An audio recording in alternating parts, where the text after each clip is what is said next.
આપણા બાળક માટેનો એક ખૂબ અગત્યનો સુંદર એક પ્રસંગ આજે હું તમને કહી રહ્યો છું.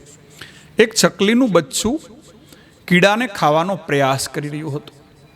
તે કીડાની નજીક જાય અને મોં ખોલીને ઊભું રહે, પરંતુ કીડો તેના મોઢામાં આવવાના બદલે આગળ નીકળી જાય. 2-3 દિવસ સુધી ચકલીનું બચ્ચું પ્રયાસ કરતું રહ્યું, પણ કીડો એના મોઢામાં ન આવ્યો, તે ન જ આવ્યો.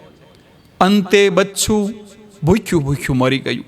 એનું કારણ એ હતું કે ચકલીના બચ્ચાને એવું જ લાગતું હતું કે મોં ખોલવાથી કીડો એના મોઢામાં આવી જશે, કારણ કે તેની માં આવું જ કરતી હતી. એની માં મોં ખોલે અને માં તેના મોંમાં છૂગો આપી દે.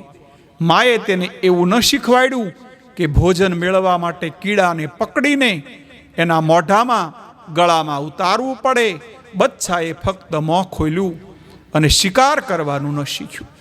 નીતિ એવું કહે છે, તમારા બાળકને ચકલીનું બચ્ચું એક નાદાન બાળક ન સમજતા. કમાવાનું શીખવાડજો, બાળપણથી જ કૌશલ્ય શીખવાડજો. તમે હંમેશા તેની સાથે નહીં રહો. તેને થોડું બહાર નીકળતા ફરવા જવા દેજો, ઠોકરો ખવા દેજો.